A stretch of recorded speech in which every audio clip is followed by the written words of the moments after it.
சரியானே? சோ அந்த திணிவு தான் இந்த புள்ளியில ஈர்ப்பு புல வலிமை நம்ம காணணுமாக இருந்தால் இந்த மேற்பரப்புல இருக்கிற ஒரு புள்ளியாக கற்பனையாக நம்ம ஒரு கோலத்தை உருவாக்கி அந்த கோல மேற்பரப்புல இருக்கிற ஒரு புள்ளியாக நாம ஏ எடுத்துக்கொள்ளணும். இந்த கற்பனை கோலத்துக்குள்ள இருக்கிற திணிவு தான் இந்த ஸ்மால் எம் ஆக இருக்கிறது. அந்த வகையில சொல்லுங்க, இந்த கற்பனை கோலத்துக்குள்ள அடைக்கப்பட்ட திணிவு எவ்வளவு? இந்த கோலத்துக்கு உள்ளுக்கு இருக்கிற திணிவு எவ்வளவு? Capital M. எனவே ஸ்மால் எம் வார இடத்துல கேபிட்டல் எம் வரணும். அதே போல நாம் உருவாக்கின கற்பனை கோலத்தில ஆரை என்ன? Small R. எனவே ஆரை வார இடத்துல ஸ்மால் ஆர் வரும். சோ ஏ எனும் புள்ளியில ஈர்ப்பு புல வலிமைக்கான சமன்பாடு ஏ எனும் புள்ளியில ஈர்ப்பு புல வலிமைக்கான சமன்பாடு ஜி எம் கீழ் ஆர் வர்க்கம் அப்படின்னு வரும். ரைட்?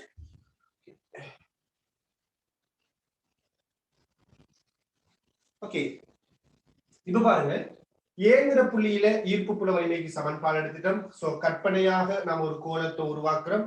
அந்த கோலத்துக்கு அடைக்கப்பட்ட திணிவு அந்த கோலத்துல ஆரை. அப்ப சமன்பாடு இப்படி வரும்.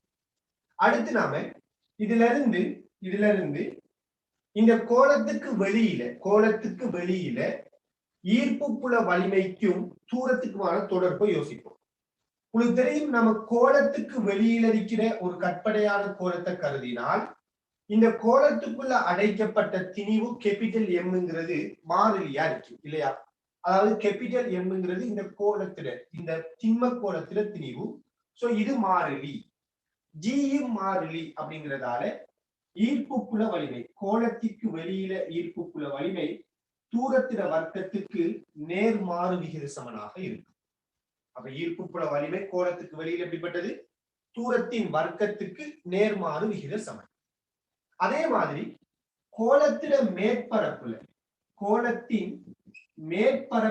ஈர்ப்பு புல வலிமை எடுத்தா, மேற்பரப்புனா இந்த இடத்துல இவ்வாறு கோலத்தில மேற்பரப்புல ஈர்ப்பு புல வலிமை எடுத்த மாதிரி இருந்தால் இந்த மேற்பரப்புல ஈர்ப்பு புல வலிமை பாருங்க ஜி, இந்த மேற்பரப்புக்குள்ள அடைக்கப்பட்ட திணிவு என்னதான்? கேபிட்டல் எம் தான். சோ ஜி எம் கீழ் இந்த ஸ்மால் ஆர் பருமன் என்னத்துக்கு சமனா வரும்?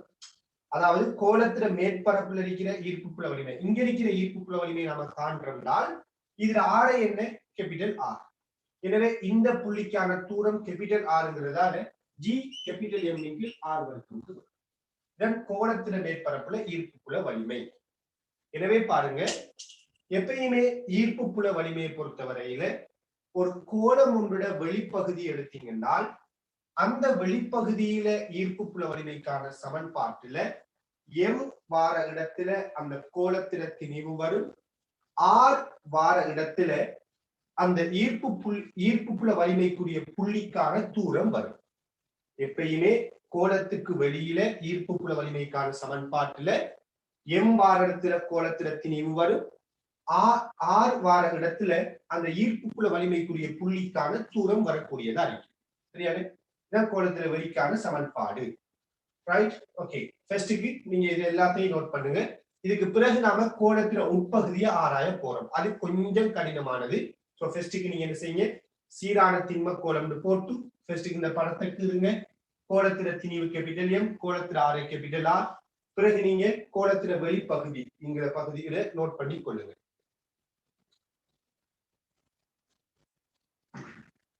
வேகமா நோட் பண்ணுங்க.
வேகமா நோட் பண்ணுங்க.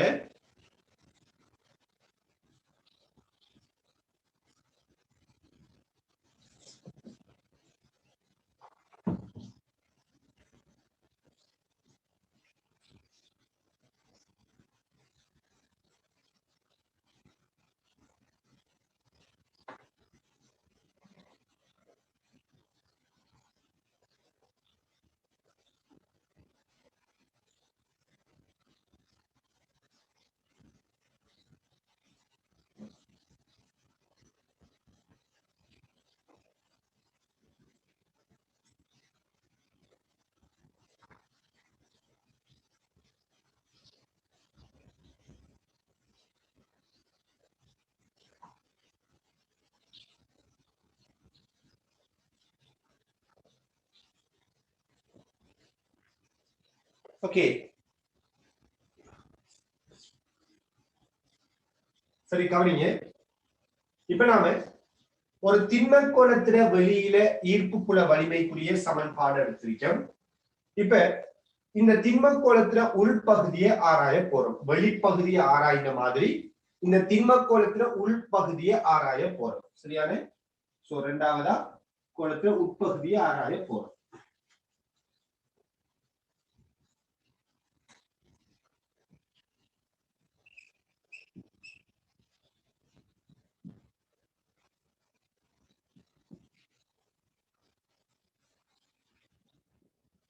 கோளத்தின் உட்பகுதி. முதல் நாம கோளத்தில உட்பகுதியை சரியா டிஃபைன் பண்ணிக்கொள்வோம். சமநிலை மூலமா டிஃபைன் பண்ணுவோம். பாருங்க, இந்த கோளத்துக்குள் உள்ள இருக்கக்கூடிய ஒரு புள்ளியை நாம வரையறுக்கணுமா இருந்தால், உதாரணமா பிங்கிற புள்ளியை நாம வரையறுக்கணுமா இருந்தால், நிச்சயமா இந்த பிங்கிற புள்ளிக்கான தூரம், இப்ப நம்ம இதை ஸ்மால் ஆர் எடுக்கிறோம். இந்த பிங்கிற புள்ளிக்கான இந்த தூரத்தை எடுத்தீங்களா இருந்தால், இந்த தூரம் எப்படிப்பட்டதா இருக்கும்னால் எப்பொழுதுமே இந்த கேபிட்டல் ஆரை விட சிறியதா இருக்கும்.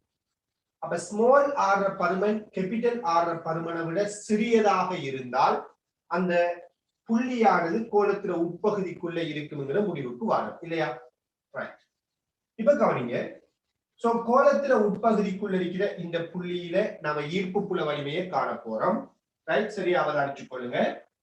ஈர்ப்பு புல வலிமைக்குரிய பொது சமன்பாடு, அதாவது ஒரு புள்ளி திணிவுக்குரிய பொது சமன்பாடு நாம படிச்சிருக்கிறோம். Gm/r வர்க்கம். இதுதான் ஈர்ப்பு புல வலிமைக்கான பொது சமன்பாடு இல்லையா? இதுல இப்ப நம்ம பிங்கிற புள்ளியில ஈர்ப்பு புல வலிமையை காணணும்னால் அதுக்கு நான் என்ன ஐடியா சொன்னேன்? பிங்கிற புள்ளியில ஈர்ப்பு புல வலிமையை காண்றதுக்கு வழி என்ன? பிங்கிற புள்ளியில ஈர்ப்பு புல வலிமையை காண்றதுக்கான வழி பாத்தீங்கன்னா, இந்த பிங்கிற புள்ளியினூடாக செல்லக்கூடியதா ஒரு கற்பனை கோளத்தை உருவாக்கணும். பிங்கிற புள்ளியினூடு செல்லக்கூடியதாக ஒரு கற்பனை கோளம் ஒன்று உருவாக்கணும். இப்படி பிங்கிற புள்ளியினூடு செல்லக்கூடியதா ஒரு கற்பனை கோளத்தை உருவாக்கினால் இந்த கற்பனை கோளத்துக்குள்ள அடைக்கப்பட்டிருக்கிற திணிவுதான் இந்த திணிவாக இருக்கணும். இந்த கற்பனை கோளத்தில ஆரைதான் இந்த ஆரையாக இருக்கணும். இதுதான் மெத்தட் இல்லையா? அந்த வகையில பாருங்க, அந்த வகையில பார்த்துக் கொள்ளுங்க. இந்த பிங்கிற புள்ளிக்கான ஆரை ஸ்மால் ஆர், அது பிரச்சனை இல்லை, ஸ்மால் ஆர். ரைட், பிங்கிற புள்ளிக்கான ஆரை ஸ்மால் ஆர், அப்ப ஸ்மால் ஆர் வர்க்கம். அடுத்தது என்ன? இந்த பிங்கிற புள்ளியினூடாக செல்ற கற்பனை கோளம், இந்த கற்பனை கோளத்துக்குள்ள அடைக்கப்பட்ட திணிவு. இந்த கற்பனை கோளம் இருக்குதானே, இதுக்குள்ள அடைக்கப்பட்டிருக்கிற திணிவு. இதுக்குள்ள அடைக்கப்பட்டிருக்கிற திணிவு கேபிட்டல் எம் எழுதலாமா? இந்த இடத்துல கேபிட்டல் எம் எழுதலாமா? கேபிட்டல் எம்ங்கிறது மொத்தமா இந்த கோளத்தில திணிவு, மொத்தமாக இந்த திண்ம கோளத்தில திணிவு தான் கேபிட்டல் எம். இந்த கேபிட்டல் எம்ங்கிறது மொத்தமான இந்த திண்ம கோளத்தில திணிவா இருக்குது. ஆனா நாம இப்ப எழுத வேண்டியது இந்த கற்பனை கோளமான இந்த பகுதிக்குள்ள இருக்கக்கூடிய திணிவாக இருக்கிறது. எனவே நான் என்ன செய்யறேன்னால், இந்த கற்பனை கோளத்துக்குள்ள அடைக்கப்பட்ட திணிவை உதாரணமா எம்பி என்று சொல்வது. இந்த கற்பனை கோளமான இவ்வளவுக்குள்ள இருக்கிறது, இதுக்குள்ள இருக்கிற திணிவை நான் என்ன சொல்ல போறேன்? எம்பி என்று சொல்றேன். அப்ப திணிவு வார இடத்துல எம்பி அப்படிங்கிறது வந்து சேரும். திணிவு வார இடத்துல MBங்கிறது வந்து சேரும். சரியானே? ரைட். இப்ப நாம ஈர்ப்பு புல வலிமைக்கான சமன்பாட்டுல M பார் இடத்துல கற்பனை கோளத்துக்குள் அடைக்கப்பட்ட திணிவு எடுத்துட்டோம். இப்ப பாருங்க, இந்த MB பருமன் நமக்கு தெரியாது. இந்த MB பருமன் நமக்கு தெரியாது. எனவே நாம இந்த MB பருமனை இப்ப கண்டுபிடிக்க போறோம். கற்பனை கோளத்துக்குள் அடைக்கப்பட்ட திணிவான MB பருமனை நாம கண்டுபிடிக்க போறோம். சரி, ஓகே. பாருங்க, கவனிங்க.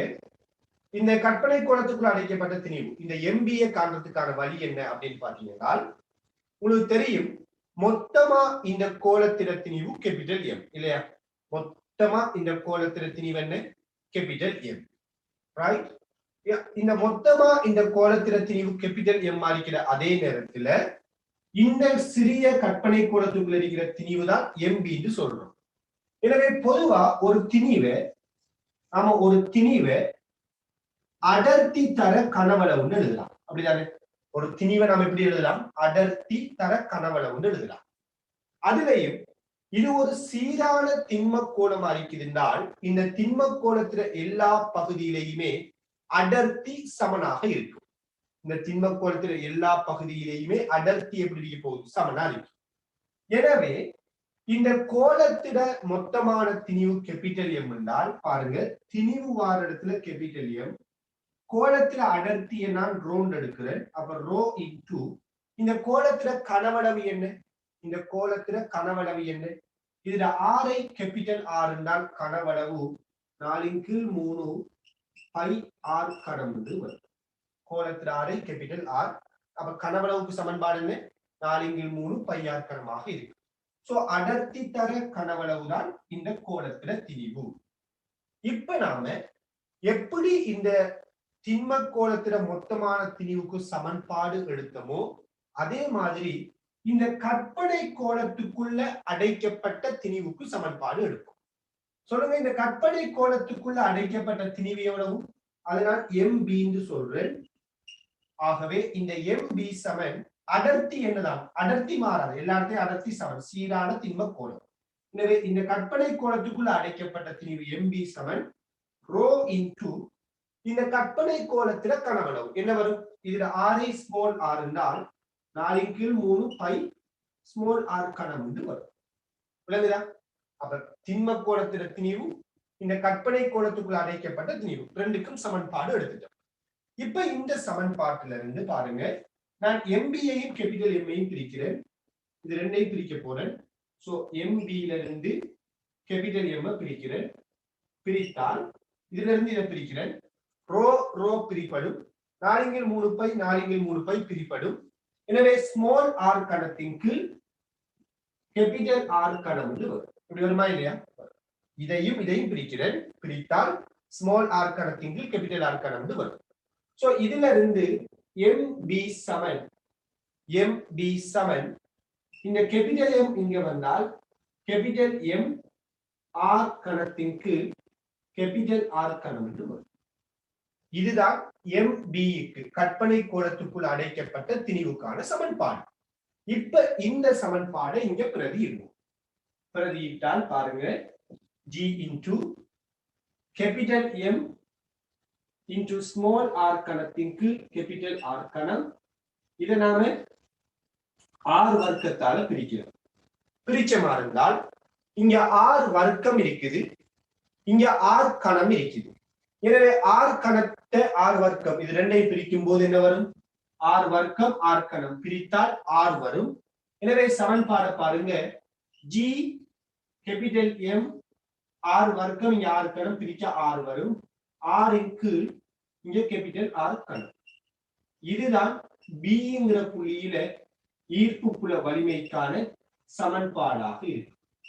அதாவது கோளத்தில உட்பகுதிக்குள்ள ஈர்ப்பு புல வலிமைக்கான சமன்பாடு. இந்த சமன்பாட்டுல கேபிட்டல் எம்ங்கிற திணிவை பொறுத்த வரையில அது கோளத்திட திணிவு, அது ஒரு மாறிலி. கேபிட்டல் ஆரை பொறுத்த வரையில அது கோளத்திட ஆரை, அதுவும் ஒரு மாறிலி. அதே போல இந்த கேபிட்டல் G அப்படிங்கிறது ஒரு மாறிலி. சோ இதெல்லாம் மாறிலிகளாக இருந்தால் இந்த பிங்கிற புள்ளியில இருக்கிற ஈர்ப்பு புல வலிமை இது மாறிலி இது மாறிலி இது மாறிலி கேபிட்டல் ஆர் மாறிலி அது கோலத்துல ஆரை கேபிட்டல் எம் மாறிலி அது கோலத்துல திணிவு மொத்த திணிவு இதெல்லாம் மாறிலியாக இருக்கிறதால பிங்கிற புள்ளியில ஈர்ப்பு புல வலிமை கோலத்துல ஆரைக்கு நேர் விகித சமனாக இருக்கும் அப்படிங்கிற ஒரு முடிவுக்கு வரலாம். இதெல்லாம் மாறிலின்னா இந்த ஸ்மால் ஆருக்கு பி எப்படிப்பட்டது நேர் விகித சமனுங்கிற முடிவுக்கு வரலாம். சரியாது? அப்ப கோலத்தில உட்பகுதிக்குள்ள ஈர்ப்பு புல வலிமை எப்படிப்பட்டது அதனது ஆரைக்கு நேர் விகித சமன். ரைட்? ஓகே, இப்ப நீங்க இந்த பகுதியை தெளிவாக நோட் பண்ணி கொள்ளுங்க. சரி, ரொம்ப முக்கியம். இந்த திணிவை கண்டுபிடிக்கிறது, இந்த கற்பனை கோலத்துக்குள்ள அடைக்கப்பட்ட திணிவை கண்டுபிடிக்கிறதா இங்க மெயின் பாயிண்ட். அதை நம்ம எப்படி கண்டுபிடிக்கிறோம்னா அடர்த்தி தர கனவளவுதான் திணிவுங்கிற சமன்பாடை பயன்படுத்தி கண்டுபிடிக்கிறோம். மொத்த கோலத்தில திணிவு கேபிட்டல் எம், அப்ப மொத்த கோலத்தில கனவளவு அடர்த்தியால பெருக்கிறோம். இந்த கற்பனை கோலத்துக்குள்ள இருக்கிற திணிவு எம்பி, அது அடர்த்திய அந்த கற்பனை கோலத்தில கனவளவால பெருக்கிறோம். சோ ரெண்டையும் பிரிப்பதன் மூலம் இந்த கற்பனை கோலத்துக்குள் அடைக்கப்பட்ட திணிவு எம்பியை கண்டுபிடிக்கிறோம். ஓகே, வேகமா நோட் பண்ணிக்கொள்ளுங்க.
சரியா? ஓகே, பாருங்க, சும்மா மேலோட்டமா திருப்பி சொல்லி விடுறேன். கோலத்துல உட்பகுதியில நாம ஈர்ப்பு புல வலிமையை கண்டுபிடிக்க போறோம். ரைட்? சோ கோலத்துல உட்பகுதியில இருக்கிற ஒரு புள்ளியாக பிங்கிற புள்ளியை எடுக்கிறேன். சோ இந்த புள்ளியில நாம ஈர்ப்பு புல வலிமையை கண்டுபிடிக்கணும்னால் இந்த புள்ளி ஒரு கற்பனையான கோலத்திட மேற்பரப்புல இருக்கிற ஒரு புள்ளியாக ஒரு கற்பனை கோலத்தை உருவாக்கணும். இப்படி நாம ஒரு கற்பனை கோலத்தை உருவாக்குறோம். இவ்வாறு கற்பனை கோலத்தை உருவாக்கியதன் பிற்பாடு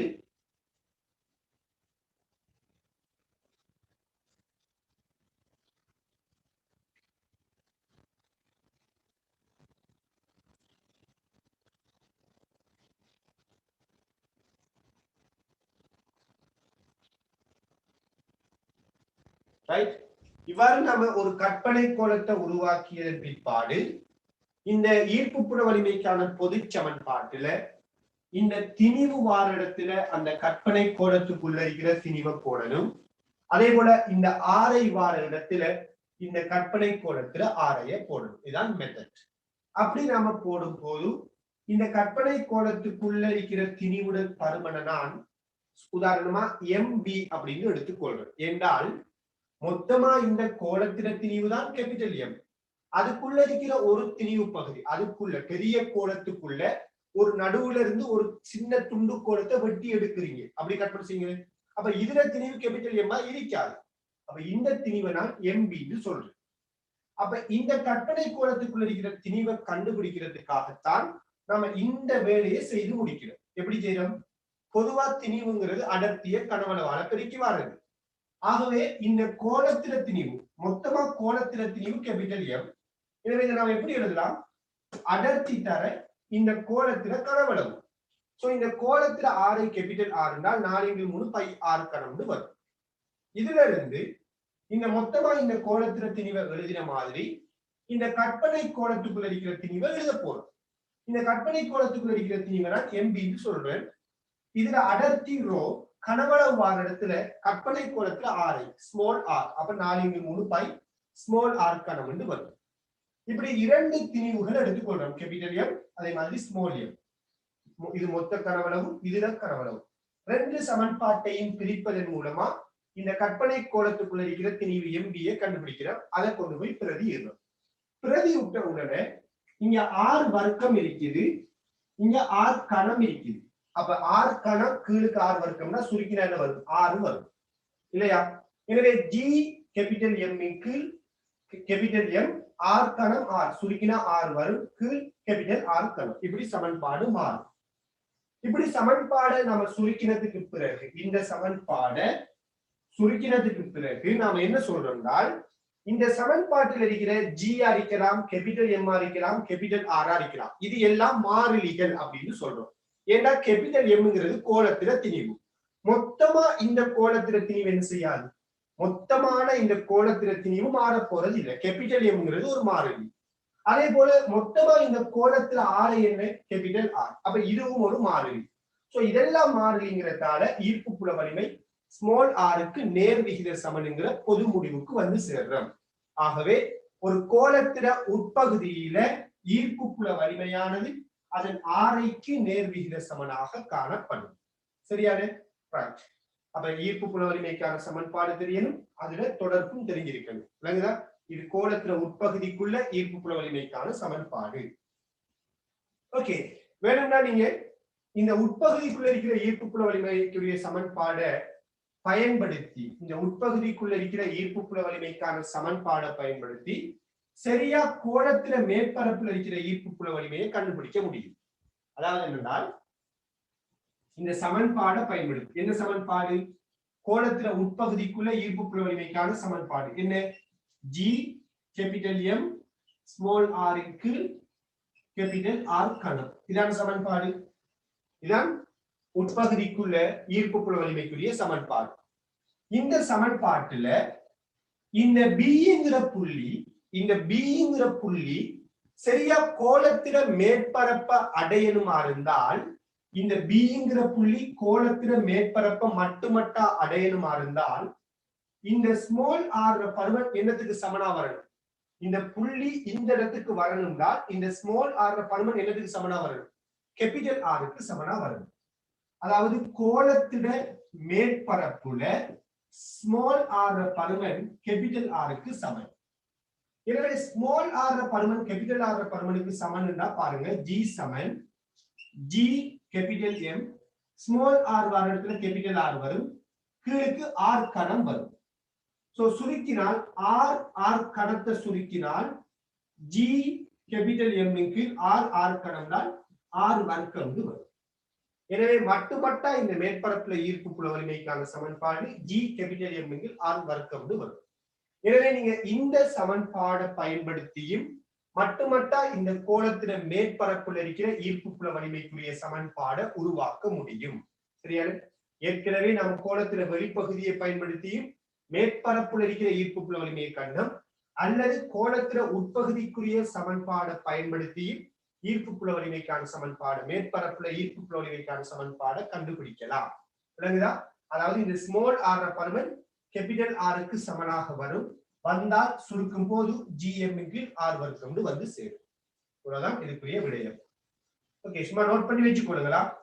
கோளத்தின மேற்பரப்புக்கு இந்த சமன்பாடு இப்படி வந்து சேருங்கிறது நோட் பண்ணி காட்டுங்க. ஏன்னா மேற்பரப்புல இருக்கிற புள்ளினா இந்த ஸ்மால் ஆர் கேபிட்டல் ஆருக்கு சமனா வரும். மேற்பரப்புக்கு வெளியில நீங்க போகலாம். ஏன்னா இது கோளத்தின உட்பகுதிக்குரிய சமன்பாடு, வெளிப்பகுதிக்கு சமன்பாடு வேற படிச்சுட்டோம் ஏற்கனவே.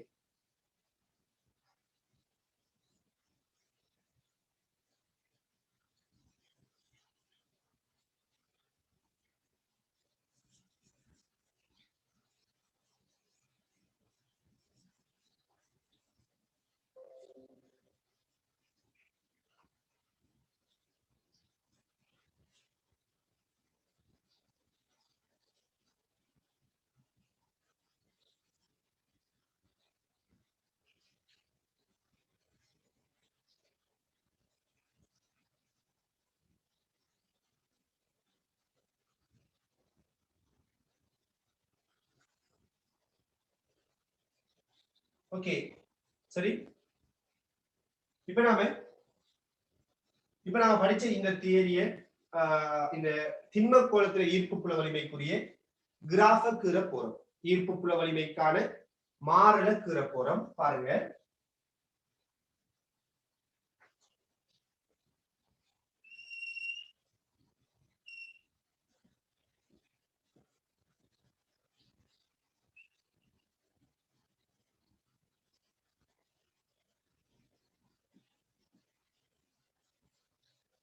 ரைட்.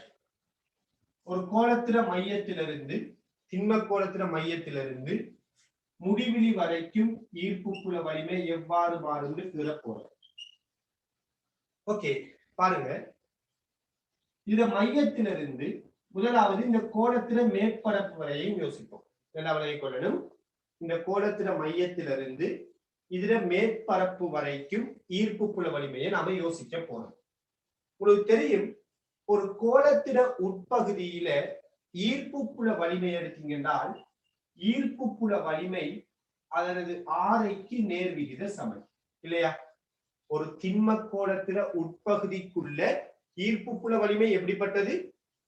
அதனது ஆரைக்கு நேர்விகித சமன். ஆகவே இந்த மையத்திலிருந்து இப்படியே இதுல மேற்பரப்பு வரைக்கும் போகும் போது ஈர்ப்பு புல வலிமை ஆரைக்கு நேர்விகித சமன் என்கிறதால மையத்திலிருந்து மேற்பரப்பு வரைக்கும் ஈர்ப்பு புல வலிமை இவ்வாறு சீராக அதிகரிக்கணும். மையத்திலிருந்து மேற்பரப்பு வரைக்கும் ஈர்ப்பு புல வலிமை சீராக அதிகரிக்கணும். ஏன்னா G நேர்விகித சமன் R. பிறகு இந்த கோளத்தில மேற்பரப்பிலிருந்து வெளியில போகும் போது ஈர்ப்பு புல வலிமைக்கான மாறல எடுத்த மாறுந்தால் நாம சொல்றோம், கோளத்துக்கு வெளியில ஈர்ப்பு புல வலிமை G ஆனது 1/R வர்க்கத்துக்கு நேர்விகித சமன் என்று சொல்றோம். ஆகவே இந்த மேற்பரப்பிலிருந்து வெளியில போகக்குள்ள தூரம் கூட கூட ஈர்ப்பு புல வலிமை குறைவடையும். எனவே கிராஃப் எடுத்தீங்களா இருந்தால் தூரம் கூட கூட ஈர்ப்பு புல வலிமை குறைவடையும், முடிவிலியில ஈர்ப்பு புல வலிமை பூஜ்ஜியத்தை அடையும். இப்படி வரும். இதுதான் ஒரு திண்ம கோளத்தில மையத்திலிருந்து முடிவிலி வரைக்குமான ஈர்ப்பு புல வலிமைக்கான கிராஃபாக இருக்கும். சோ மையத்தில ஈர்ப்பு புல வலிமை 0. சோ 0 ஸ்டார்ட் பண்ணி இந்த பக்கம் இப்படியே போகக்குள்ள ஈர்ப்பு புல வலிமை சீராக அதிகரிக்கும். பிறகு மேற்பரப்பிலிருந்து வெளியில போகக்குள்ள கோளத்துக்கு வெளியில போகக்குள்ள ஈர்ப்பு புல வலிமை தூரத்தோட குறைவடையும். சரியா? இது கோளத்தில வெளிப்பகுதி, இது கோளத்தில உட்பகுதி. இதே மாதிரி நீங்க இந்த கோளத்தில இடது பக்கமும் கீறலாம். கீறினால் உங்களுக்கு தெரியும், இந்த பக்கம் ஒரு கிலோகிராம் திணிவை வைத்தால், நான் போன கிளாஸ்ல படிச்சிருந்தோம், இந்த பக்கம் நீங்க 1 கிலோகிராம் திணிவை வைத்தால் இந்த திணிவை இந்த கோணம் இந்த திசையில கவரும் இல்லையா? 1 கிலோகிராமுக்கு வழங்கப்படுற விசையத்தான் நம்ம ஈர்ப்பு புல வலிமை என்று சொல்றோம். எனவே இங்க 1 கிலோகிராம வச்சா இப்படி விசை வழங்கப்படும். ஆனா நீங்க இந்த பக்கம் 1 கிலோகிராம வைத்தால் விசை எப்படி வழங்கப்படும்? அதுக்கு எதிர் திசையில வழங்கப்படும், இப்படி வழங்கப்படும். எனவே ஈர்ப்பு புல வலிமை இந்த பக்கம் இடப்பக்கமான திசையில் இருக்கும், இந்த பக்கம் ஈர்ப்பு புல வலிமை வலப்பக்கமான திசையில் இருக்கும். இடப்பக்கமான திசையை நாம பிளஸ் எடுத்தா வலப்பக்கமான திசையை நாம என்ன எடுக்கணும்? மைனஸ் எடுக்கணும். ஆகவே இங்க மையத்திலிருந்து இந்த பக்கம் போக போக ஈர்ப்பு புல வலிமை இதே மாதிரி மாறும், ஆனால் அது மைனஸ்ல மாறும். அது மைனஸ்ல மாறும். ஏன் மைனஸ்ல மாறும்? இடப்பக்கத்தை நாம பிளஸ் எடுக்கிறோம், சோ வலப்பக்கம் என்ன? மைனஸ் ஆக அமையும். எனவே இந்த இங்க மைனஸ்ல மாறக்கூடியதாக இருக்கு. சரியா? இதுல சரியா இந்த மேற்பரப்புல ஈர்ப்பு புல வலிமைக்கான சமன்பாடு எடுத்தீங்கன்னா G கேபிட்டல் M இன் கீழ் R வர்க்கம். சரியா? மேற்பரப்பு இதான் மேற்பரப்பு. சோ இந்த மேற்பரப்புல ஈர்ப்பு புல வலிமை G கேபிட்டல் M இன் கீழ் R வர்க்கம். இங்கேயும் பாத்தீங்கன்னா G கேபிட்டல் M இன் கீழ் R வர்க்கம் என்று வரும். சரியா? ஓகே. சோ இப்போ நீங்க இந்த கிராஃப் நோட் பண்ணி கொள்ளலாம். திண்ம கோளத்துல உட்பகுதிக்குள்ள அதே மாதிரி வெளியில ஈர்ப்பு புல வலிமைக்கான மாறல்.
ஓகே, கவனிங்க.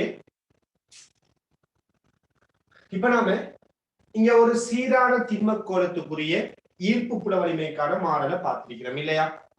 இதுல பாத்தீங்கன்னா இந்த ஈர்ப்பு புல வலிமைக்கான இந்த மாடலை பொறுத்தவரையில இந்த மாதிரியான ஒரு ஈர்ப்பு புல வலிமைக்கான மாடல் தான் நாம இருக்கக்கூடிய புவி போன்ற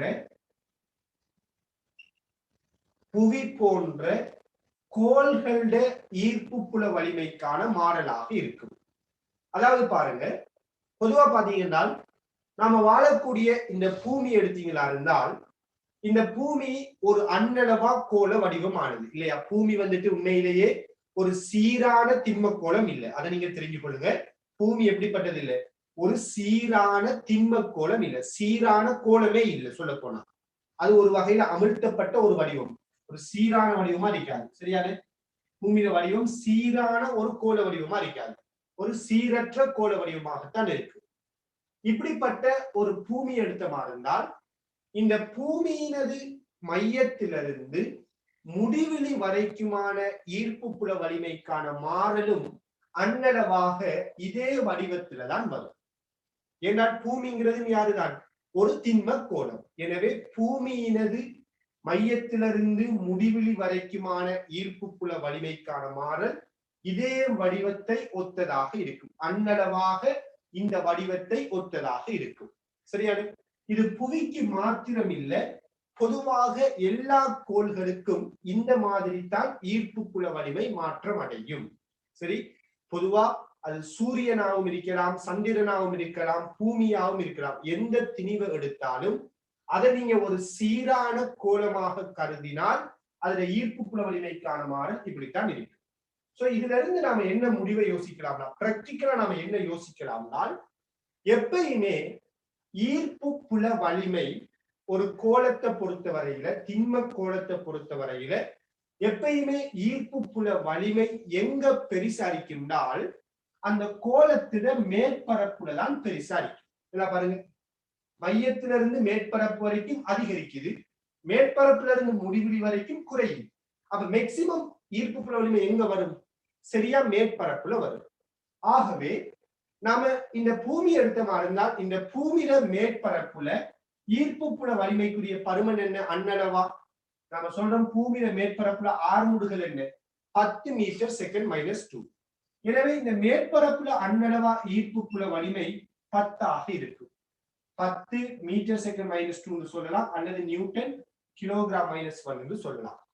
எனவே மேற்பரப்புல அன்னளவா பூமியாக இருந்தால் அதுல மேற்பரப்புல ஈர்ப்பு புல வலிமை அன்னளவா எவ்வளவு இருக்கும்? 10 இருக்கும். இல்லையா? இது நமக்கு தெரிஞ்ச ஒரு விடயம். ஆனால் நீங்க பூமியிலிருந்து மேலுக்கு போனார், உதாரணமா பூமியிலிருந்து நாம நல்லா மேலுக்கு போவோமா இருந்தால், மேலுக்கு போக போக போக ஈர்ப்பு புல வலிமையோட பருமன் என்ன செஞ்சுட்டு வரும்? குறைவடைந்து கொண்டு வரும்.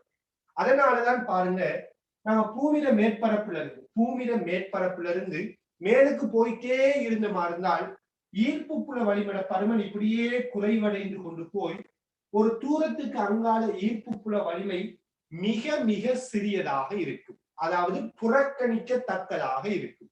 அந்த பிரதேசத்தை தான் நாம் என்ன சொல்றோம்? பொதுவா ஸ்பேஸ் என்று சொல்லுவோம் இல்லையா? ஏனால் அந்த பிரதேசத்துக்குள்ள ஈர்ப்பு புல வலிமை பெருசா இருக்க வாய்ப்பு இல்லை. அதனாலதான் அந்த பிரதேசத்துக்குள்ள ஒரு மனிதனோ அல்லது பொருளோ நுழையுமா இருந்தால், விண்வெளிக்கு ஒரு பொருளோ மனிதனோ போவானாக இருந்தால் அங்க அந்த மனிதன் அல்லது அந்த பொருள் மிதக்கக்கூடியவனாக இருப்பான். ஏன்? அந்த பிரதேசத்துல என்ன இருக்காது? ஈர்ப்பு புல வலிமை இருக்காது. அதாவது புறக்கணிக்கத்தக்கதாக இருக்கும். சரியான? ஏன் விளங்குதா? இங்க இருந்து இப்படியே போகக்குள்ள இது பூமியில மேற்பரப்புல இருந்து மேலுக்கு போக போக போக ஈர்ப்பு புல வலிமையோட பருமன் குறைவடைந்து கொண்டு போய் முடிவிலியில மிகப்பெரிய தூரத்தில் அதுல பருமன் எப்படிப்பட்டதா இருக்கும்? புறக்கணிக்கத்தக்கதாக மாற்றம் அடையும். மிக மிக சிறியதாக போயிடும். எனவே அங்க ஈர்ப்பு புல வலிமையோட செல்வாக்கு இருக்காது. அதே மாதிரி நீங்க பூமியில இருந்து மேலுக்கு போக போக எப்படி ஈர்ப்பு புல வலிமை குறையுமோ, அதே மாதிரி பூமியில மேற்பரப்புல இருந்து உள்ளுக்குள்ள போனாலும் ஈர்ப்பு புல வலிமை என்ன செய்யும்? குறையும். அதாவது கற்பனைக்கு நீங்க பூமியை தோண்டிக்கிட்டு உள்ளுக்குள்ள போறீங்க. பூமிக்குள்ள ஒரு ஓட்டையை போட்டுட்டு இப்படி உள்ளுக்குள்ள போறீங்க. பூமிக்குள்ள ஓட்டையை போட்டுட்டு உள்ளுக்குள்ள போறீங்கன்னு வச்சுக்கொள்ளுங்க. நீங்க உள்ளுக்குள்ள போக போக போக ஈர்ப்பு புல வலிமையோட பருமன் என்ன செய்யும்?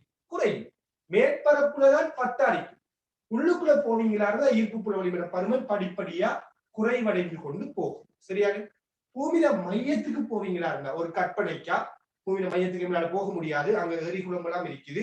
எனவே ஒரு கற்பனை, நீங்க பூமியில சரியா மையத்துக்கு போனீங்கன்னா பூமியில மையத்துல ஈர்ப்பு புல வலிமை என்ன இருக்கும்? அங்க பூச்சியமா இருக்கும். எப்படி ஸ்பேஸ்ல ஈர்ப்பு புல வலிமை பூச்சியமோ அதே மாதிரி பூமியில மையத்துல ஈர்ப்பு புல வலிமை என்ன இருக்கும்? பூச்சியமா வந்து சேரும். சரியான? ஆகவே மேற்பரப்புல இருந்து மேலுக்கு போனாலும் உள்ளுக்குள்ள போனாலும் ஈர்ப்பு புல வலிமை குறைவடைந்து கொண்டு போகும். அன்னளவா பூமியில நடுவுல வரும்போது ஈர்ப்பு புல வலிமை பூச்சியத்தை அடையும். சரி, ஓகே. அப்ப கீழுக்கு ஒரு பாயிண்ட் எழுதி கொள்ளுங்க.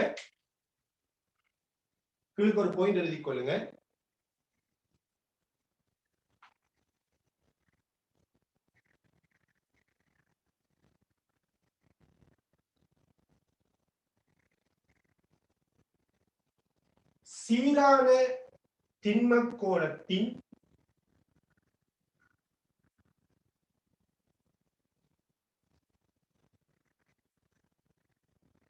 ஈர்ப்பு புல வலிமைக்கான சீரான திண்ம கோளத்தின் ஈர்ப்பு புல வலிமைக்கான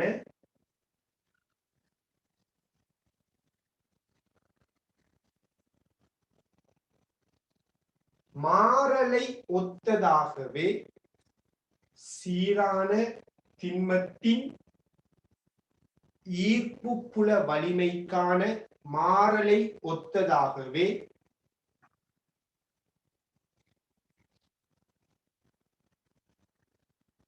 சீரான திண்மத்தின் ஈர்ப்பு புல வலிமைக்கான மாறலை ஒத்ததாகவே புவி போன்ற கோள்களின் ஈர்ப்பு புல வலிமைக்கான மாறல் அமையும். புவி போன்ற கோள்களின்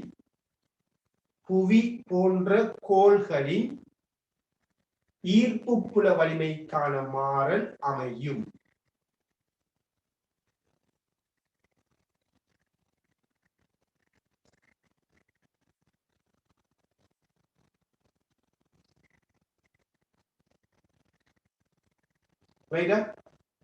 பூமி அடிக்கலாம், சந்திரன் அடிக்கலாம், எல்லாத்துக்குமே ஈர்ப்பு புல வலிமைக்கான மாறல் இப்படியான ஒரு வடிவத்துல தான் இருக்கு. ஓகே, இப்ப நாம இதோட தொடர்புடைய சில கேள்விகளை பிராக்டிஸ் பண்ணிக்கொள்வோம். ரைட், அவனிங்க எப்பயுமே வந்துட்டு நான் திருப்பியும் சொல்லக்கூடிய ஒரு விடயம், நீங்க ஒரு இலக்கு அடையணுமா இருந்தால் அந்த இலக்கு அடையிறதுக்காக தியாகத்தை செய்யணும். நானா இருந்தாலும் சரி, நீங்களா இருந்தாலும் சரி, ஒரு இலக்கை நாம அடைகிறதா இருந்தா அதுக்கு இன்னொரு தியாகத்தை நாம செய்யணும். அது பல விதமான தியாகமா இருக்கலாம். ரைட், ஒரு பிசினஸ்ல ஒருத்தர் முன்னேறணுமா இருந்தா சில தியாகத்தை செய்ய வேண்டி வரும். அவன் டைமை தியாகம் செய்யணும், அவனோட பொருளை அவனோட முதல தியாகம் செய்யணும். அந்த முதல போட்டுதான் அவன் பிசினஸ் செய்ய போறான். அப்ப சில தியாகங்களை அவன் செய்யறான். அதே மாதிரி நீங்க படிச்சு ஒழுங்கா முன்னேற யோசிக்கிறீங்க என்றால் நீங்களும் என்ன செய்யணும், சில தியாகத்தை செய்யணும். அதுல முக்கியமான ஒரு தியாகம் அளவுக்கு மிஞ்சிய தூக்கத்தை நீங்க தியாகம் செய்யணும். அதாவது தூக்கத்தை தியாகம் செய்யணும் சொல்லல, அளவுக்கு மிஞ்சிய தூக்கத்தை நீங்க என்ன செய்யணும், கட்டாயம் தியாகம் செய்யணும். ரைட், அதை விட்டுட்டு சுபகுந்தலூர்ல விடுமுறையும் இல்லை, அப்படியே படுக்கிறது. ரைட், அப்படியே படுத்து போட்டு காலையில 7 மணிக்கு 8 மணிக்கு அல்லது ஸ்கூலுக்கும் போகாம படுக்கிறது, இப்படியான டைப்ல நீங்க இருப்பீங்களா இருந்தால் உங்களால் உண்மையில என்ன செய்ய முடியாதுன்னா அந்த சரியான இலக்கு அடையக்கூடிய ஒரு வழியை மேற்கொள்ள முடியாம போகும். ஸோ எப்பொழுதுமே நீங்க தியாகம் செய்யக்குள்ளதான் வந்துகிட்டு என்ன செய்யலாம், ஒரு முன்னேற்றகரமான ஒரு நிலைக்கு போகலாம். ரைட், ஒரு காலையில ஒரு 5:30 நம்ம கிளாஸ் போடுறோம்னால் அந்த கிளாஸுக்கு வாரது வந்துகிட்டு சில பேருக்கு மலையை பிளக்கிற மாதிரி இருக்குது. ரைட், உண்மையிலே வந்துட்டு சில காரணங்கள் இருக்குது. உண்மையில வந்துட்டு ஒரு மழை காலம் இன்னைக்கு நிறைய இடங்கள்ல இங்கெல்லாம் இந்த ஊர்ல சரியான மழை பெஞ்சிட்டு இருக்குது. சரி, நான் சொல்ல போனா நான் வந்துட்டு வேறொரு இடத்துல இருந்து அந்த மலைக்குள்ள நனைஞ்சுட்டா நான் இந்த இடத்துக்கு வந்திருக்கிறேன். ஒரு தியாகத்தை செய்துதான் என்ன செய்யலாம்னா ஒரு விடயத்தை அடைய முடியும். எனவே நீங்க தியாகத்தை செய்யாம மழை பெஞ்சிட்டு இருக்குது போத்திட்டு படுக்கலாம், அல்லது இந்த டைம் எங்க வார கிளாஸுக்கு வார சும்மா தூங்கலாம், இப்படிங்கிற ஒரு மைண்ட் செட்டப்ல இருந்து நீங்க படிப்பீங்களா இருந்தா இந்த சின்னொரு தியாகத்தை கூட உங்களால் செய்ய முடியாதுலாட்டி உங்களால் என்ன செய்ய முடியாது, ஒரு சரியான ஒரு முன்னேற்றத்தை அடைய முடியாது. ஸோ எப்பயுமே வந்துட்டு என்ன செய்யுங்க, இந்த கொஞ்ச காலத்துக்கு நீங்க தியாகம் செஞ்சீங்களா இருந்தால் இதுல அவுட்புட் நீங்க தாராளமாக பார்க்க முடியும். ரைட், கொஞ்சம் தூங்குறதை விட்டு போட்டு ஏன்னா கிளாஸ் ஆரம்பிக்கக்குள்ள நம்பர்ஸையும் கிளாஸ் போயிட்டு இருக்கிற நம்பர்ஸையும் பார்த்த மாதிரி அந்த அந்த தூங்குறாக்கள் அளவு விளங்கும். அதே மாதிரி ஏர்லி மார்னிங் கிளாஸ் போறதுக்கு பதிலா பகல் டைம்ல உதாரணமா 11:30 போற கிளாஸ் எடுத்த மாதிரி இருந்தா அங்க இருக்கிற நம்பர்ஸை பார்த்தா விளங்கும். அப்ப தூங்குறாக்கள் எண்ணிக்கை, தூக்கத்துக்காக கிளாஸை விடுறாக்கள் எண்ணிக்கை வந்து நம்ம ரொம்ப சிம்பிளா என்ன செய்யலாம், விளங்கி கொள்ளலாம். எனவே கொஞ்சம் என்ன செய்யுங்க, தியாகம் செய்யுங்க, ஒழுங்கா படிங்க. இருக்கிறது இன்னும் ஒரு 1.5 வருடம் தான் உங்களுக்கு இருக்கிறது, இன்னும் ஒரு 1.5 வருடம் தான். அந்த வருடத்துக்குள்ள நீங்க என்ன செய்ய வேண்டியிருக்குது, ஒழுங்கா படிச்சு ஒரு நல்ல நிலையை அடைய வேண்டியிருக்குது. ஸோ அதுக்கேற்ற மாதிரி என்ன செய்யுங்கன்னா முயற்சி செய்து கொள்ளுங்க. வீணான வேலைகள் ஈடுபட வேண்டிய அவசியம் இல்லை. ஸோ நீங்க விடிய நைட் போட்டிருப்பீங்க, சில பேர் ஃபுல் மூணுன்னு சொல்லி நைட் போட்டு சாப்பிட்டுட்டு துண்டிட்டு கிடந்துருப்பீங்க. சில பேர் படம் பார்க்குற பொழுதா இருக்கு. நான் நல்ல வேலையை சொல்றேன், இப்படியான வேலையை செய்வாங்க. இப்படியான வேலையை செஞ்சுட்டு காலையில கிளாஸுக்கு வர்றது எப்படிதான் இருக்கும், ஒரு கஷ்டமான ஒரு மலையை பிளக்கிற வேலையா தான் இருக்கும். ஸோ கொஞ்சம் அதெல்லாம் தியாகம் செஞ்சுட்டு ஒழுங்கா படிக்கிறீங்களா நீங்க என்ன செய்யலாம், இன்ஷா அல்லாஹ் ஒரு நல்ல நிலைக்கு போகலாம். கொஞ்சம் கன்சிடர் பண்ணுங்க படிக்கிறதுல. ரைட், சும்மா வெறுமனே ஒரு பொழுதுபோக்காக செய்யாதீங்க, படிப்பை எடுத்துக்கொள்ளாதீங்க, தியாகம் செய்து படிச்சு கொள்ளுங்க. ஓகே, ஒரு கேள்வி எழுதி கொடுங்க.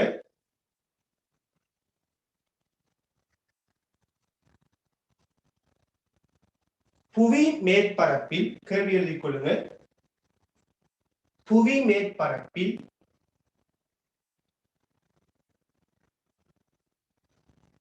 ஈர்ப்பு புல வலிமை, ஈர்ப்பு புல வலிமை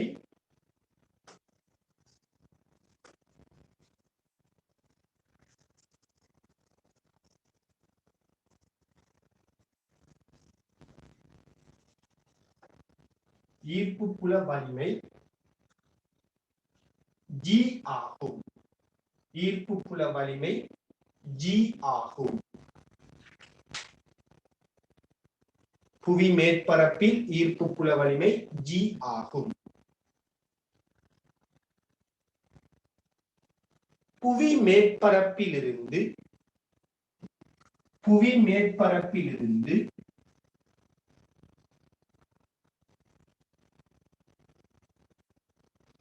அதன் ஆரைக்கு சமனான உயரத்தில், புவி மேற்பரப்பிலிருந்து அதன் ஆரைக்கு சமனான உயரத்தில், புவி மேற்பரப்பிலிருந்து அதன் ஆரைக்கு சமனான உயரத்தில்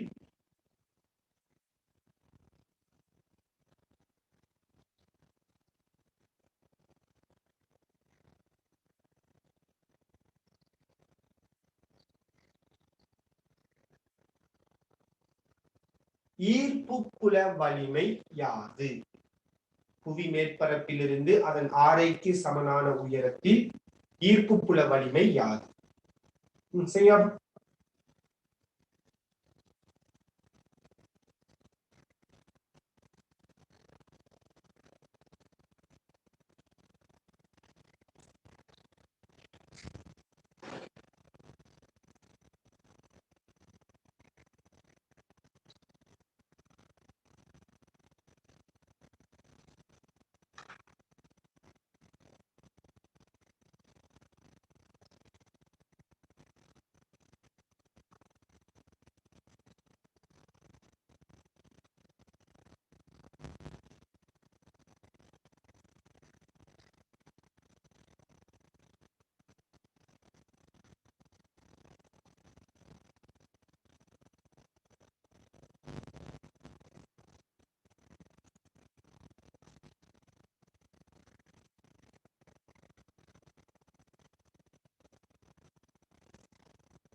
கேட்கப்பட்ட கேள்வியில தரப்பட்ட தரவு ஸ்மால் g என்றால் உங்களோட விடை ஸ்மால் g சார்பாகத்தான் இருக்கணும்.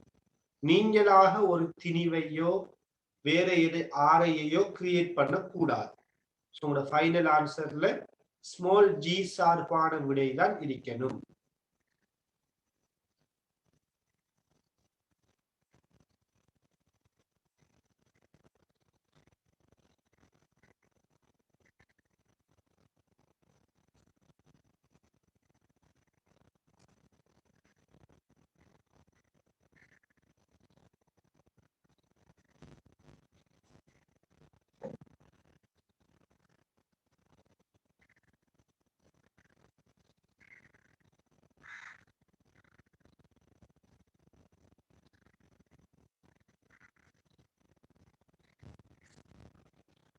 சரியா?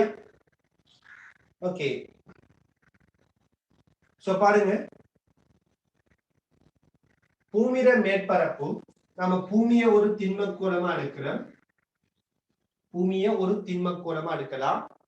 இதுல மேற்பரப்புல இருந்து இதுல ஆரைக்கு சமனான உயரம், பூமியில ஆரை ஆறுன்னு எடுத்தால் இந்த ஆரைக்கு சமனான உயரம் இங்கிருந்து ஆறு, இந்த உயரத்துல ஈர்ப்பு புல வலிமை என்ன அப்படின்னு கேட்டிருக்கிறாங்க.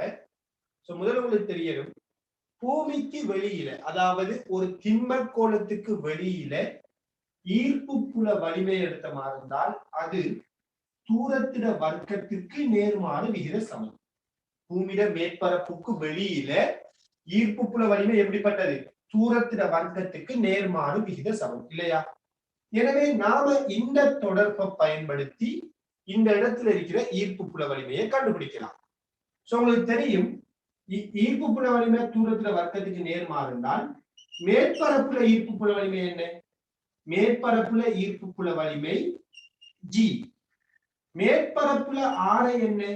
Capital R. அப்ப ஆர் வர்க்கம். மேற்பரப்புல ஈர்ப்பு புல வலிமை, மேற்பரப்புல ஆரை கேபிட்டல் ஆர். இப்ப கேள்வி என்னன்னு பாத்தீங்கன்னா இந்த இடத்துல இருக்கிற ஈர்ப்பு புல வலிமை. சோ மேற்பரப்புல ஈர்ப்பு புல வலிமை G. இந்த இடத்துல இருக்கிற ஈர்ப்பு புல வலிமையை நான் G டேஸ் என்று சொல்றேன். எனவே G டேஸ் நேர்விகித சமன். சொல்லுங்க, மையத்திலிருந்து இந்த புள்ளிக்கான தூரம் எவ்வளவு? மையத்திலிருந்து இந்த புள்ளிக்கான தூரம் எவ்வளவு? 2r. மேற்பரப்பிலிருந்து r, மையத்திலிருந்து எவ்வளவு? 2r. எனவே மேற்பரப்புண்டா r வரும், மையத்திலிருந்துனா 2r வரும். அப்ப 2r இன் முழுவதின் வர்க்கம். இதை மறந்துடக்கூடாது, முழுவதுக்கும் தான் வர்க்கம் வரும். r வர்க்கம். அப்ப 2rங்கிறத இப்ப தூரம், அதுல வர்க்கம். அப்ப மேற்பரப்புக்கு G நேர்விகித சமன் ஒன்றிங்கில் r வர்க்கம். மேற்பரப்புல இருந்து r உயரத்தில் இருக்கிற புள்ளிக்கு ஈர்ப்பு புல வலிமை G டேஸ்னா G டேஸ் ஒன்றிங்கில் 2r முழுவதின் வர்க்கம். இப்ப நான் இதையும் பிரிக்கிறேன். G டேஸின் கீழ் G சமன் ஒன்றிங்கில் 2r வர்க்கத்தை ஒன்றிங்கில் r வர்க்கத்தால பிரிக்கிறேன். பிரிச்சான வரும் r வர்க்கம் வெட்டுப்படும். ஒன்றிங்கில் 2 வர்க்கம், 2 வர்க்கம் என்ன? 4. அந்த 4 கீழுக்கு வரும், இந்த G மேலுக்கு போகும். சோ G டேஸ் சமன் G/4 வரும். அப்ப மேற்பரப்புல இருந்து r உயரத்துல ஈர்ப்பு புல வலிமை G/4 ஆக இருக்கும். சோ இங்க G என்றால் இங்க என்ன வரும்? G/4 வந்து சேரும். இங்க G என்றால் இங்க ஈர்ப்பு புல வலிமை G/4 ஆக இருக்கும். சரியா?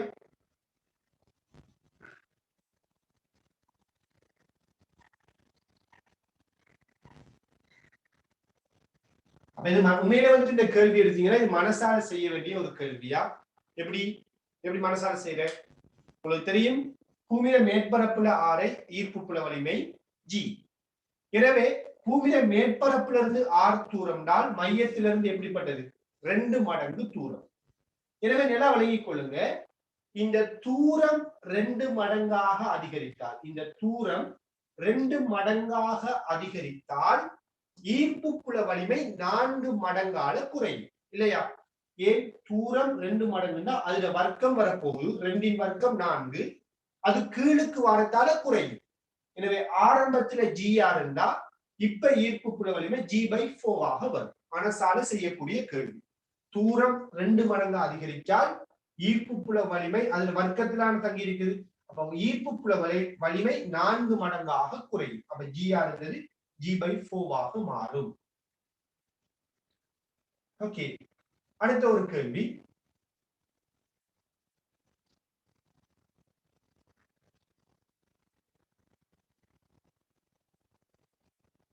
அடுத்த கேள்வி, சீரான ஓர் திண்ம கோளத்தின்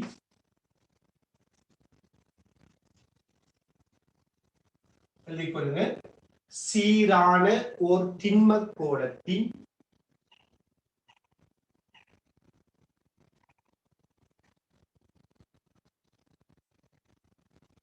சீரான திண்ம கோளத்தின்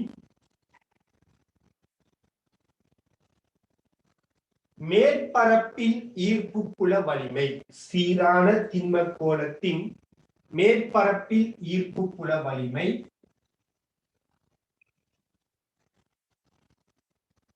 G ஆக இருப்பின்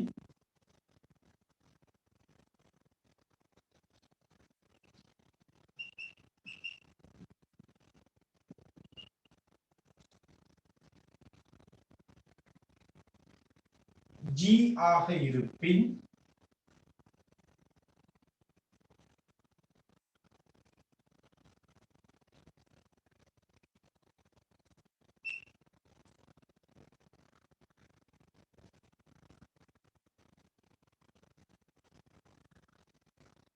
X எனும் புள்ளியில் ஈர்ப்பு புல வலிமை யாது? படத்துக்கு X எனும் புள்ளியில் ஈர்ப்பு புல வலிமை யாது? அதாவது மையத்திலிருந்து இது R/2 தூரத்தில் இருக்கிறதா? X எனும் புள்ளியில் ஈர்ப்பு புல வலிமை யாது?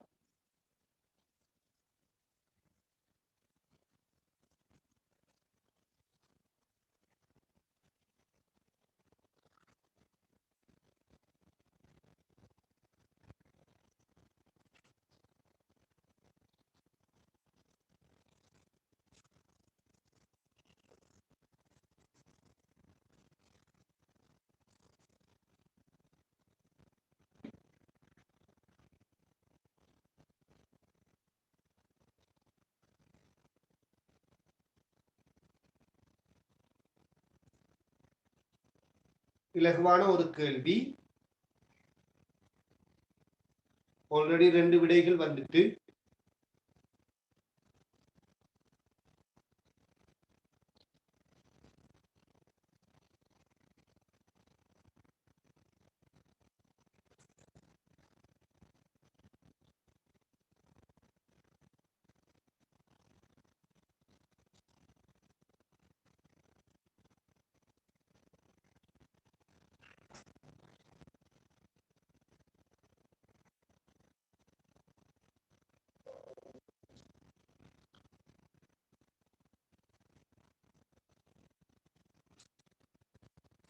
ஓகே.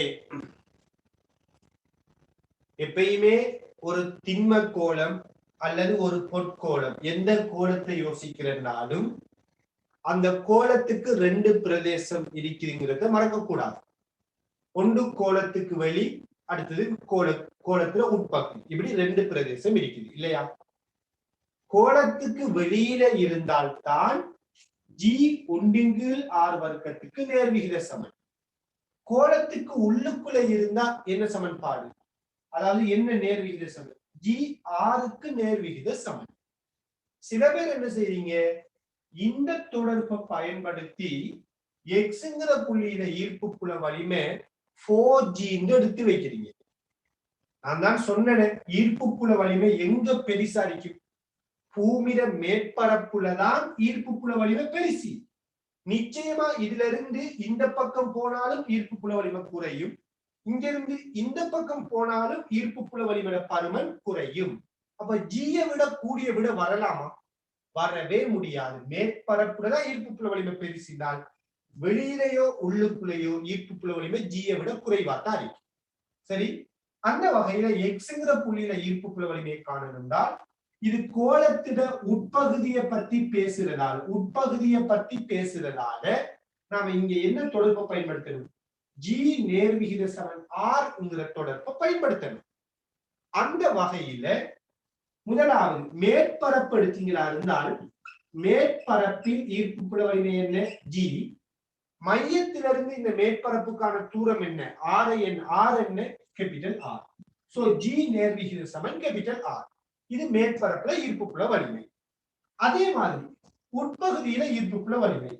உட்பகுதியில ஈர்ப்பு புல வலிமை எடுத்தீங்கன்னா இந்த இடத்துல ஈர்ப்பு புல வலிமை அதை நான் Gx என்று சொல்றேன். இந்த இடத்துல ஈர்ப்பு புல வலிமையை Gx என்று சொல்றேன். இது நேர்விகித சமன். இதுல தூரம் என்ன? R/2. அப்ப தூரம் R/2. இப்ப நம்ம இதை மனதால பார்த்துக்கிட்டே விடை எடுக்கலாம் இல்லையா?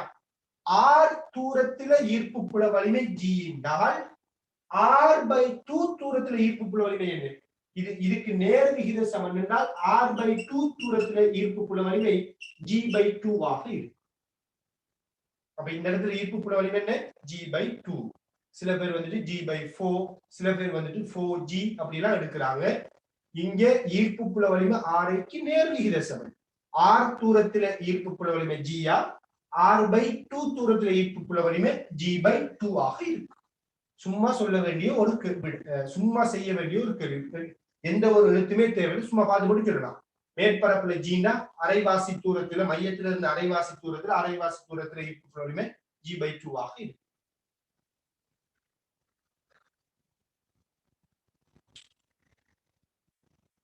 சரி, ஓகே. இன்னும் ஒரு கேள்வி.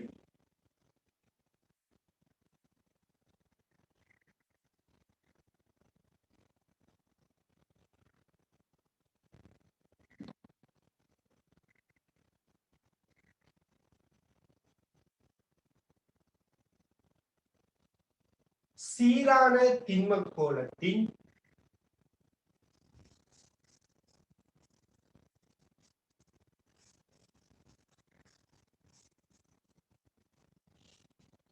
சீரான திண்ம கோளம் ஒன்றின் திண்ம கோளத்தின்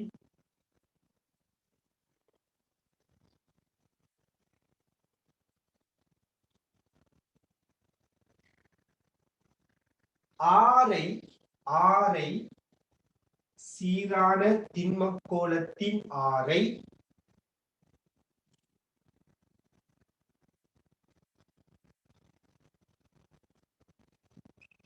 10 மீட்டர் ஆகும். சீரான திண்ம கோளத்தின் ஆரை 10 மீட்டர் ஆகும்.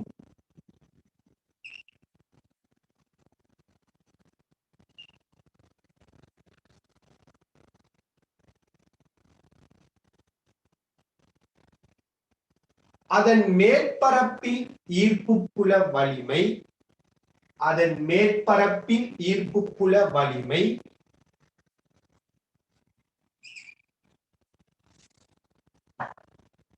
அதன் மேற்பரப்பில் ஈர்ப்பு புல வலிமை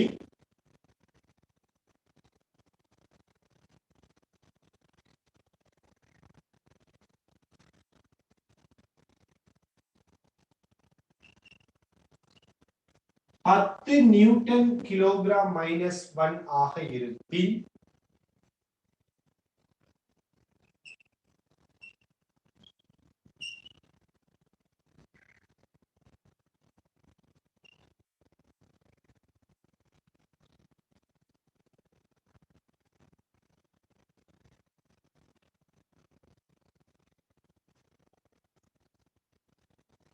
ABC ஆகிய புள்ளிகளில் ஈர்ப்பு புல வலிமையை காண்க.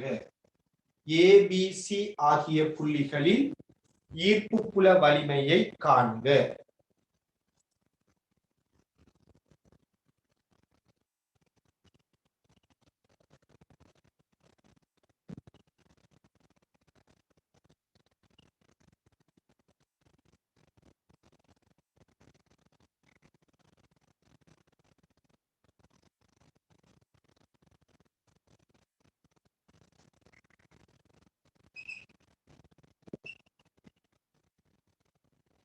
இது 2 மீட்டர் 6 மீட்டர் இங்க இருந்து 5 மீட்டர்.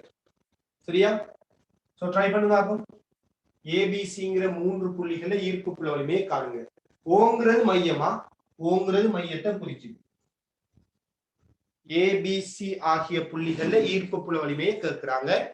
இந்த திண்மத்திட ஆரை 10 மீட்டர், மேற்பரப்புல ஈர்ப்பு புல வலிமை 10 நியூட்டன் கிலோகிராம் -1.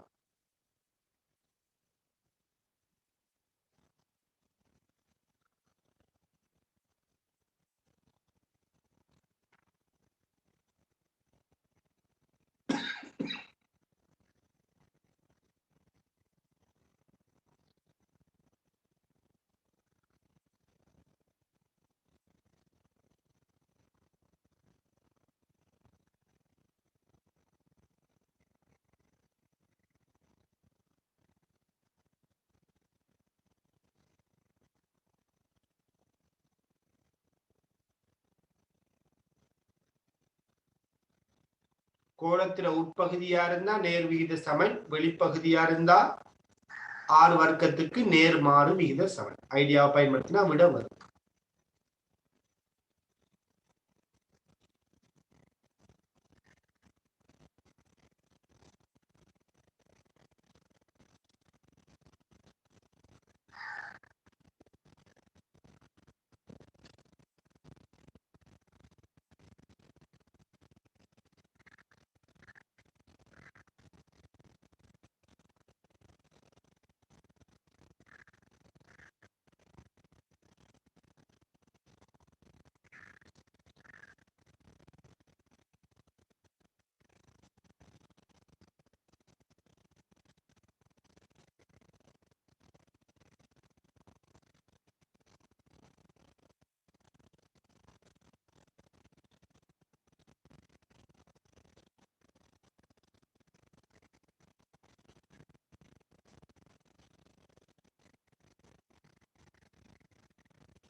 ஒரு ஆள்கிட்ட எல்லா கேள்விகளுக்கும் சரியான விட வந்திருக்குது.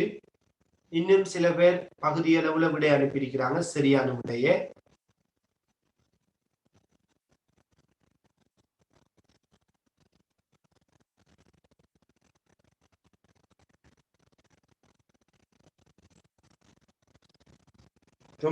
ரொம்ப சிம்பிளா டீல் பண்ண வேண்டிய விடயம்.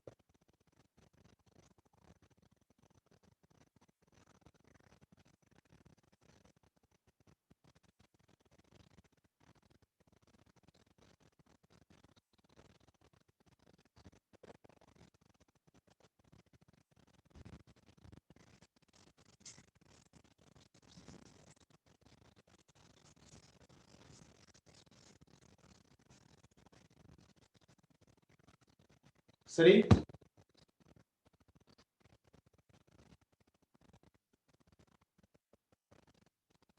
ஓகே, கவனிங்க. முதலாவது நான் ஏங்கிற புள்ளியில ஈர்ப்பு புல வலிமையை காண போறேன். சோ ஏங்கிற புள்ளி இந்த திண்மத்தில உட்பகுதி இல்லையா? எனவே கோணத்தில உட்பகுதியா இருந்தா ஈர்ப்பு புல வலிமை எப்படி வரணும்? G நேர்வீத சமன் Rங்கிறத திருப்திப்படுத்தணும். கோணத்தில உட்பகுதிக்குள்ள ஈர்ப்பு புல வலிமை G நேர்விகித சமன் Rங்கிறத திருப்திப்படுத்தணும். எனவே இந்த உட்பகுதியில சரியா கடைசி புள்ளிதான் மேற்பரப்பு. இதுவரைக்கும் கோணத்தில உட்பகுதி, இதுக்கு அங்கால கோணத்தில வெளிப்பகுதி இல்லையா? எனவே இந்த மேற்பரப்புல ஈர்ப்பு புல வலிமையை 10 சொல்றாங்க. சோ மேற்பரப்புல ஈர்ப்பு புல வலிமை 10. மேற்பரப்புக்கான ஆரை எவ்வளவு மையத்திலிருந்து? அதுவும் 10. சோ 10 மீட்டர்ல ஈர்ப்பு புல வலிமை 10 நியூட்டன் கிலோகிராம் -1 இருக்கிறார். எனில் ஏங்கிற புள்ளி எடுத்தீங்கன்னா மையத்திலிருந்து இதுக்கான தூரம் எவ்வளவு? 2 மீட்டர். அப்ப 2 மீட்டர்ல ஈர்ப்பு புல வலிமை என்ன? GA. அப்ப என்ன வரும்? சும்மா பார்த்துட்டே சொல்லலாம் இல்லையா? 10 மீட்டர்ல 10னா 2 மீட்டர்ல என்ன? 2, அவ்வளவுதான். சோ A இல ஈர்ப்பு புல வலிமை 2 நியூட்டன் கிலோகிராம் -1 ஆக இருக்கு. அடுத்து யாரு? B. அடுத்தது Bங்கிற புள்ளி. இப்ப பாருங்க, Bங்கிற புள்ளி எடுத்தீங்கன்னா Bங்கிற புள்ளியும் கோணத்தில உட்பகுதி தான். எனவே ஈர்ப்பு புல வலிமை தூரத்திற்கு நேர்விகித சமன். அந்த வகையில மேற்பரப்புல ஈர்ப்பு புல வலிமை பத்தி நாம சொல்லிட்டோம். 10 மீட்டர்ல ஈர்ப்பு புல வலிமை 10 நியூட்டன் கிலோகிராம் -1. எனின் Bங்கிற புள்ளி எவ்வளவு தூரம் மையத்திலிருந்து? 6 மீட்டர். எனவே 6 மீட்டர்ல ஈர்ப்பு புல வலிமை என்ன? அதான் B ல இருக்கிற ஈர்ப்பு புல வலிமை என்ன வரும்? 10 மீட்டர்ல 10னா 6 மீட்டர்ல 6 கிலோகிராம் -1, 6 நியூட்டன் கிலோகிராம் -1. இதான் B ல இருக்கிற ஈர்ப்பு புல வலிமை. அடுத்து யாரு? C. இப்ப பாருங்க, C ல ஈர்ப்பு புல வலிமையை நாம காண போறோம்னா இங்கதான் கவனிக்கணும். C ல ஈர்ப்பு புல வலிமையை காண்றோம்னால் Cங்கிற புள்ளி எங்க இருக்குது? கோளத்துக்கு வெளியில இருக்குது இல்லையா? Cங்கிற புள்ளி எடுத்தீங்கன்னா அது கோளத்துக்கு வெளியில இருக்குது. எனவே ஈர்ப்பு புல வலிமை தூரத்தில வர்க்கத்துக்கு நேர்மாறு விகித சமன். கோளத்துக்கு வெளியில இருந்தா அங்க ஈர்ப்பு புல வலிமை தூரத்துக்கு எப்படி வரும்? நேர்மாறு வர்க்க, தூரத்தில வர்க்கத்துக்கு நேர்மாறாக வரும். ஆகவே பாருங்க, மேற்பரப்புங்கிறது உட்பகுதிக்கும் பொருந்தும் வெளிப்பகுதிக்கும் பொருந்தும். ஏன் என்ன பாருங்க, இந்த இடத்துல இருந்தா சரியா இந்த கோளத்துக்கு வெளியில மட்டுமட்டா இங்க இருந்தா ஈர்ப்பு புல வலிமை எங்க இருக்குன்னு அர்த்தம்? கோளத்துக்கு வெளியில இருக்குதுன்னு அர்த்தம். அதே மாதிரி மேற்பரப்புல இருந்து இந்த இடத்துல இருந்தா மட்டுமட்டா கோளத்துக்கு உள்ள இருக்குதுன்னு கருத்து. எனவே மேற்பரப்புங்கிறது உள்ளுக்கும் பொருந்தும் வெளிக்கும் பொருந்தும். மேற்பரப்புங்கிறது ஒரு போர்டர், அது உள்ளுக்குள்ள இருக்கிற ஈர்ப்பு புல வலிமைக்கும் சொந்தமா இருப்பாரு, வெளியில இருக்கிற ஈர்ப்பு புல வலிமைக்கும் சொந்தமா இருப்பாரு. எனவே மேற்பரப்புல ஈர்ப்பு புல வலிமை 10 இல்லையா? சோ மேற்பரப்புல ஈர்ப்பு புல வலிமை 10, நேர்விகித சமன். மையத்திலிருந்து மேற்பரப்புக்கான தூரம் என்ன? 10. சோ 10 வர்க்கத்துக்கு நேர்விகித சமன். சோ மேற்பரப்புல ஈர்ப்பு புல வலிமைக்கான தொடர்பு எழுதிட்டோம். இப்ப C-க்கு வருது. சோ C-ல ஈர்ப்பு புல வலிமையை GC என்று சொல்றேன். அதே நேரத்துல C-க்கான தூரம் மையத்திலிருந்து தான் தூரத்தை பார்க்கணும். என்ன வரும்? இவ்வளவும் 10 மீட்டர், 6 10, சோ 10 மீட்டர், இது 5 மீட்டர். அப்ப எவ்வளவு? 15 மீட்டர். அப்ப 6 வார இடத்துல 15 வரும். இப்படி வரும். இப்ப பாருங்க ஈர்ப்பு புல வலிமைக்கான தொடர்பு கண்டுட்டோம். ஏ அதாவது மேற்பரப்புல ஈர்ப்பு புல வலிமை, சியில ஈர்ப்பு புல வலிமை. இப்ப இதுல இருந்து இதை பிரிக்க போறோம். பிரிச்சமா இருந்தால் GC கீழ் 10 இதை சுருக்கினா என்ன வரும்? 1 15 வர்க்கம் 1 10 வர்க்கம். நான் நேரடியாக எழுதுறேன். 1 15 வர்க்கம் இது கீழுக்கு வரும், இது 10 வர்க்கம் மேலுக்கு வரும். சரியா? சோ இதுல இருந்து GC சமன் 10 into 10 வர்க்கம் 15 வர்க்கம் 2 3 வர்க்கம் 4 9 அப்படின்னு வரும். சோ 40 9 அப்படின்னு வர போகுது. சோ பார்த்த மாதிரி இருந்தால் ஈர்ப்பு புல வலிமை சரியா 10 வர்க்கம் 15 வர்க்கம். ஓகே. சோ 2 3 4 9 10 40 9 3 தசம்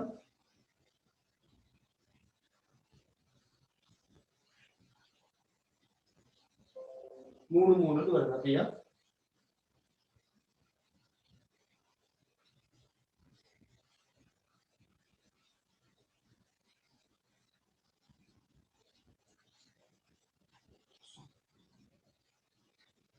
சரியா சுருக்கன் 3 தசம் 3 3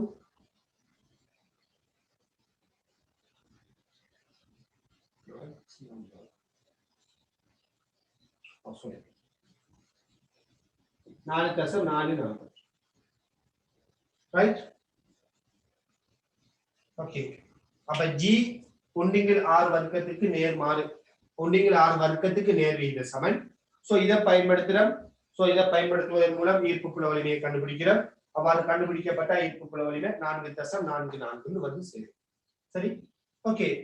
சோ இதோட நாம இந்த கிளாஸ் நாம முடிச்சுக் கொள்வோம். எனவே இதுல தொடர்ச்சியா அடுத்த கிளாஸ்ல பார்க்கலாம். ஜஸாக்கல்லாஹு கைர்.